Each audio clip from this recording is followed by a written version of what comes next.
Students, आप सभी को यूट्यूब चैनल सरअपस्टार.com में स्वागत करता हूं। अब तक यूट्यूब चैनल के माध्यम से 26वां क्लास करा चुका हूं। वैसे स्टूडेंट जो कॉम्पिटिटिव एग्जाम की तैयारी कर रहे हैं वह इस चैनल से जुड़े और शेयर तथा सब्सक्राइब कर दें और साथ में बेल बटन को भी क्लिक कर दें ताकि आप तक आसानी से वीडियो पहुंच जाए।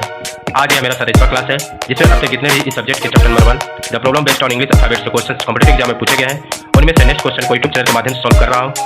स्टूडेंट, सबसे पहले आप इस क्वेश्चन को इस टाइम से सॉल्व करने की कोशिश करें, उसके बाद मेरे द्वारा सॉल्व किए गए क्वेश्चन को देखें और किसी भी रीजनिंग के बुक से इसी टाइप के क्वेश्चन को सॉल्व करने की कोशिश करें। आज का क्वेश्चन इस प्रकार है,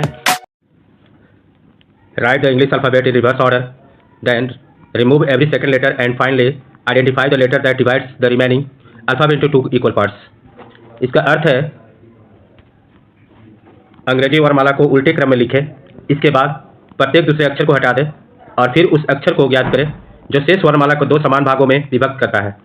इसका ऑप्शन है, पहला में दिया हुआ है M, दूसरा में P और तीसरा ऑप्शन में N और चौथा ऑप्शन में L दिया हुआ है। यह क्वेश्चन SSC 2009 और मैथ 2003 में पूछे गए हैं। इस क्वेश्चन में अंग्रेजी वर्णमाला को उल्टे क्रम को प्रत्येक दूसरे अक्षर को हटाने के बाद उस अक्षर को ज्ञात करने बोला गया है जो शेष वर्णमाला को 2 समान भागों में विभक्त करता है। स्टूडेंट्स, सबसे पहले आप अंग्रेजी वर्णमाला को उल्टे क्रम में इस प्रकार लिख लेंगे, जैसे Z, Y, इस तरह से A तक लिख लेंगे। इसके बाद प्रत्येक दूसरा अक्षर हटा देने के बाद शेष अक्षर को इस प्रकार लिख लेंगे, जैसे Z, X, V, T, इस तरह से B तक लिख लेंगे। यहाँ आप देख रहे हो कि कुल 13 अक्षर है। इन अक्षरों के ठीक बीच में कौन सा अक्षर है जो शेष अक्षरों को 2 भागों में विभाजित करता है, उसे ज्ञात करने के लिए 13 में 2 से भाग देकर निकाल सकते हैं। जैसे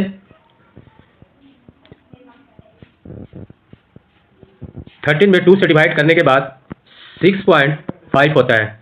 यहाँ पर 6.5 को राउंड फिगर में 7 आप लिख सकते हो। इस प्रकार इन शेष अक्षरों को N 7वां अक्षर है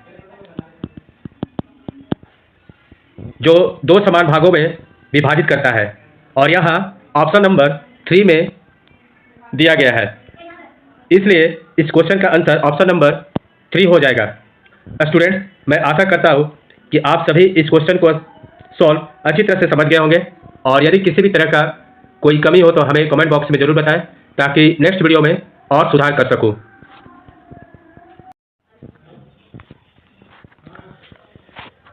नेक्स्ट वीडियो में इस क्वेश्चन को सॉल्व करने वाला हूं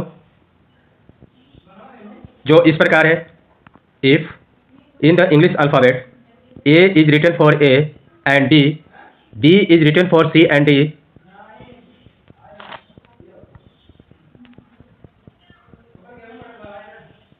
C is written for E and F, D is written for G and H, and this pattern continue, then which letter will be the third from the right in new sequence from after this transformation?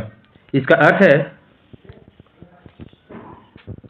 यदि अंग्रेजी वर्णमाला में A और B के लिए A लिखा जाए, C और D के लिए B लिखा जाए, E और F के लिए C लिखा जाए, G और H के लिए D लिखा जाए और आगे भी इसी प्रकार क्रम जारी रहे, तो परिवर्तन के बाद बने नए अक्षरों का क्रम में दाएं से तीसरा अक्षर कौन सा होगा? यह क्वेश्चन मैथ 2008 और कैट 2002 में पूछा गया था। पहले आप इस क्वेश्चन को स्वयं से सॉल्व करने की कोशिश करें। तो मिलते हैं नेक्स्ट वीडियो में, तब तक के लिए धन्यवाद। जय हिंद, जय भारत।